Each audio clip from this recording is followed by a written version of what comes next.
First, the president's core supporters put up with a lot from day to day. We don't need to be specific about that. You know exactly what we're talking about, starting with the tweets. We won't go on. But the shortcomings of this administration are clear. They're usually worth it, though, for two reasons. First, the ideas the president ran on are basically right. America First ought to be the operating principle of every American administration. By definition, it's an American administration. America should be first. But that's not the motto of most administrations, not even hardly. Second, the alternatives to what we have now are scary and getting scarier. The Democratic Party is completely irresponsible and increasingly anti-American.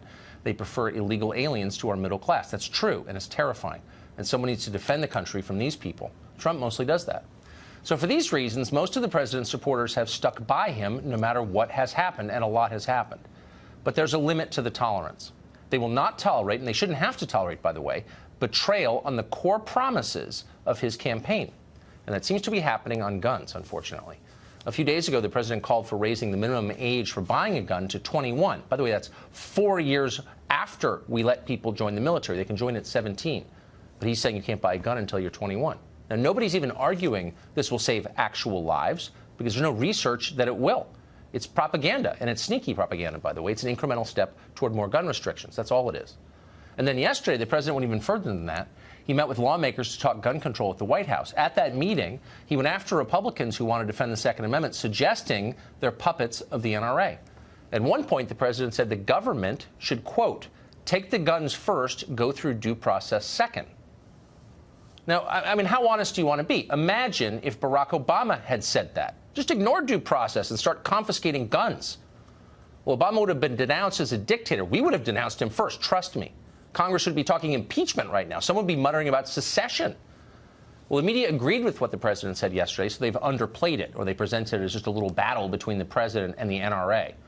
But it's not about the NRA. It's not even about the president. It's about the Constitution, and the Constitution remains the same no matter who's in power. That's the point of the Constitution. The Second Amendment protects your rights to bear arms. It doesn't say that obliquely or metaphorically. It says it explicitly. And the Supreme Court several times has interpreted it that way, explicitly protecting your rights to bear arms. You can't lose that right or any other right. The right to worship freely, the right to say what you want without due process, period. Those rights are what make us citizens and not mere subjects of the powerful. And the president needs to be reminded of that. Maybe we all do once in a while. If voters wanted that kind of government, they could have voted Democrat. And actually, they still have the chance to vote Democrat in the midterms, which he should keep in mind. Congressman Sean Duffy is a Republican who represents the state of Wisconsin. Congressman Jody Arrington is a Republican representing the state of Texas. And they join us both tonight. Congressman Arrington, to you first. I mean, if we just be honest for a second, because I think it puts it in stark relief, how would you have responded if President Obama said, well, we'll just take the guns and then we'll deal with the due process question? I think more than disconcerting would be an understatement. We're talking about our God-given fundamental right to protect ourselves, not just against bad people, but against bad governments. Yeah. That's the context. And so, yeah, look, you mentioned a lot of things this president has done right. America First. He's strong on border security. He's strong on defense. And he's put a constitutionalist at the Supreme Court and has done a great job in that regard.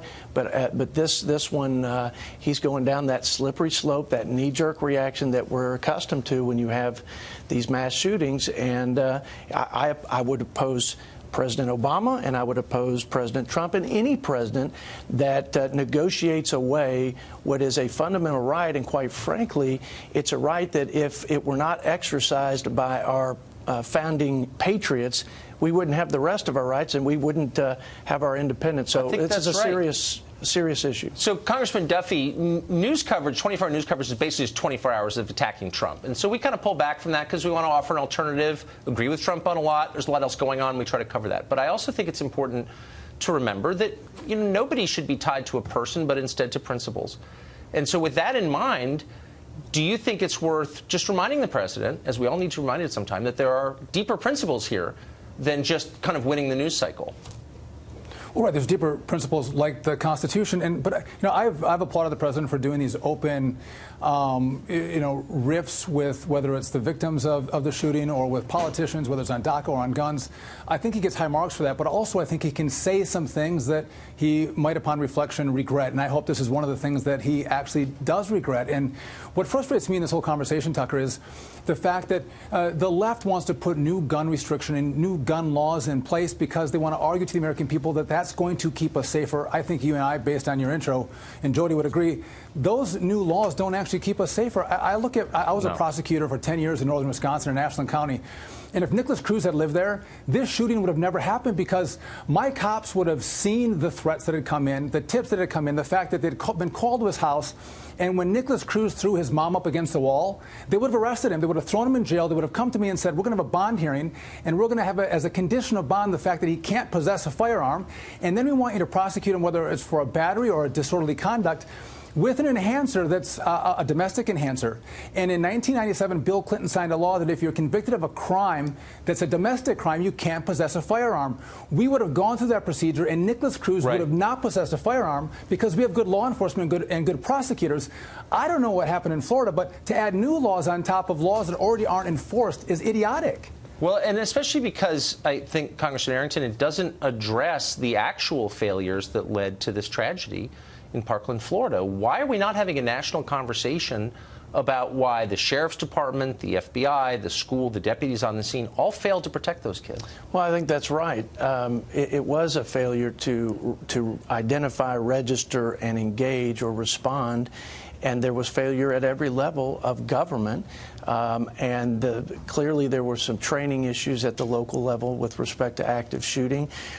We need to bone up on that, but we also have to secure our schools and get serious about that and accept the reality that this is a fallen world and accept the reality that no matter how many laws we have in place, if somebody is hell-bent on murder and destruction, they will stop at nothing, certainly not respect for a gun-free zone to carry out their dark desires. So the last line of defense, Tucker, is to make sure that our people in our communities can defend themselves, their families, and yes, the students. That means that we need to do more of what Texas is doing, in my opinion, and make sure that last line of defense is that teachers and coaches and administrators are appropriately trained, licensed, and a part of that security apparatus. To defend the school. So, Congressman Duffy, we could talk for hours about this. We don't have much time at all. But what's your best guess for why this is happening in the first place? What would drive a 19-year-old to want to murder strangers?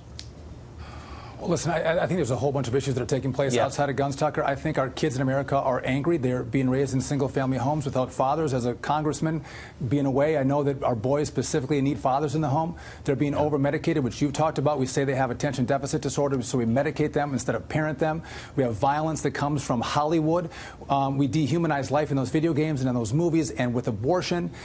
There's a whole slew of issues that we have in America that we didn't have 40 years ago. And we have to address the root cause of what's bringing kids to be so angry and so detached. Listen, cell phones, Tucker, these kids, they don't talk to each other anymore. They don't know how to interact with people. And because they're detached because of their phones and parents aren't engaging them to draw them away from the phone and into conversation, they're isolated.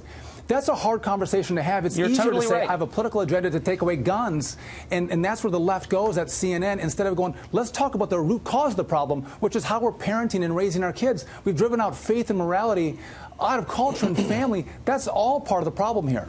Of course it is, and you'll be mocked for saying that, but even the people mocking you on some level know that you're absolutely right. They know you're right, because you are. Thank you both, gentlemen. Congressman. Thanks, Tucker.